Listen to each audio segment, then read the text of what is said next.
Did you kill Lilly and Jack? That was the very first question police asked Daniel Martell during his polygraph test. Not where were you?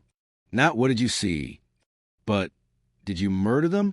That one question tells you everything about where this investigation is heading. This is the case that has shattered a quiet corner of Nova Scotia. 2 little kids gone without a trace. A stepfather who swears he's innocent. And a mountain of evidence that seems to point straight back at him. May 2nd, 2025. Lansdowne Station, Nova Scotia. A place so remote you can barely get cell service. 6-year-old Lilly Sullivan and her 4-year-old brother Jack were homesick that morning. Their mom, Malihia Brooks Murray, was in the bedroom with her partner, Daniel Martell, and their baby Meadow. The kids were moving in and out of the room. Jack was last seen in the kitchen. Then just silence. By 10 a.m., panic set in. The children were nowhere. Police were called immediately. Daniel Martell claimed they must have slipped quietly out the back sliding door. But here's the problem. Lilly and Jack never played outside alone. Their mom even admitted, "We always make sure we're out there with them." So why, on that day of all days, would the rules suddenly change? For 6 straight days, the woods and fields around Lansdowne Station were swarmed with searchers. Over 160 volunteers, helicopters slicing the skies, drones with heat-sensing cameras, dogs sniffing through mud and brush. The terrain was brutal. Fallen trees, swampy ditches, thick undergrowth. Yet the search teams pressed on, calling the kids names until their voices cracked. They found only 2 things. A tiny boot print near a pipeline trail, and a pink blanket on Lansdowne Road, more than a kilometer from the house. Daniel Martell confirmed it was Lilly's blanket, but there were no jackets, no backpacks, no other sign of the children. After nearly 12,000 hours of desperate searching, even the hardened rescuers broke down. The search manager admitted some volunteers couldn't even bring themselves to shout Lilly and Jack's names anymore, because the weight of the truth was setting in. On May 7th, police scaled back the operation. Their grim statement was simple. The likelihood they're alive is very low. And then came the polygraph. Daniel Martell volunteered for the test. A bold move, right? Sit down, get wired up, prove you're innocent. But here's what's chilling. The very first question wasn't about an abduction. It wasn't about whether he saw someone suspicious. It was, are you an accessory to the murder of Lilly and Jack? Murder. Not missing. Not lost. Murder. Martell later told people he passed. But polygraphs aren't allowed in court. They're not about proof. They're about pressure.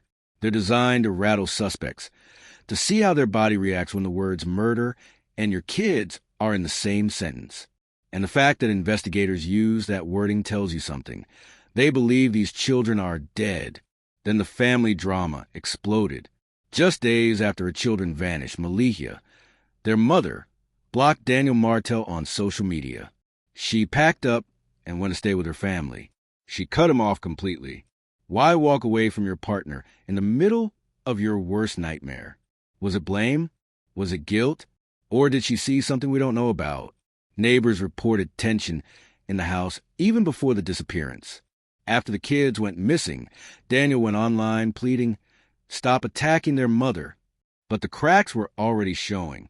The blanket and the boot print may seem small, but to investigators, they were everything. That pink blanket is now under forensic testing. If it shows DNA, if it carries fibers from somewhere unexpected, or it reveals signs of trauma, this case could explode overnight. And that boot print? Too close to home for a stranger. Too deliberate to be a coincidence. Then there's the timeline. The last time anyone outside the home saw Lilly and Jack alive was May 1st, the day before they vanished. They were with Daniel and their mom in New Glasgow. But after that, nothing. Martell told police the kids had missed school for 3 days straight before disappearing. He said they were sick. But were they really? Or was something darker going on behind closed doors? And why did the disappearance happen on a morning when the children's routine was already broken? By May 3rd, just 1 day after the kids went missing, the major crime unit took over. That's not routine. For most missing children, the initial assumption is that they wandered off. But when homicide detectives show up within 24 hours, it means suspicion is already sky high. Investigators worked around the clock. Over 800 separate tasks logged. Polygraphs administered to more than 50 people. Thousands of hours of video reviewed. Hundreds of tips processed. And yet, no cadaver dogs were ever deployed in the woods. Why? Because police didn't believe Lilly and Jack were out there. They believed the answer was closer to home. So let's ask the hard question. Why would Daniel Martell hurt the children? Financial stress? Anger bubbling beneath the surface? A snap at a moment of rage? He pushed investigators to monitor borders and airports, warning the kids might have been abducted. Some call that a classic move. Deflect attention, create noise, and point fingers elsewhere. But why insist they wandered off when he must have known cadaver dogs weren't even being used? Almost like he already knew they weren't in the woods at all.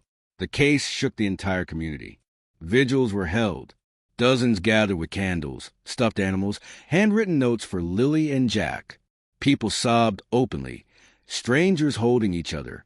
Volunteers said they'd never seen anything like it. One retired RCMP sergeant admitted, "When every lead circles back to the house, you're looking at family." Even seasoned search teams described the search as one of the most emotionally crushing they'd ever taken part in. And now, everyone's waiting. Waiting on the forensic results from that pink blanket. Waiting on digital evidence pulled from phones and laptops.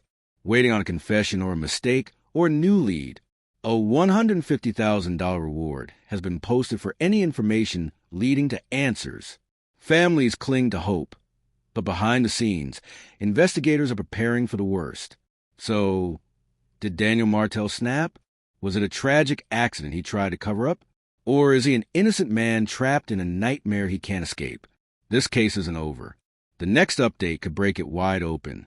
If you think police are closing in, smash that like button, comment below, innocent or guilty, and make sure you're subscribed, because when those forensic results drop, you'll hear it here first. Until then, stay haunted, True Crime Vault fam.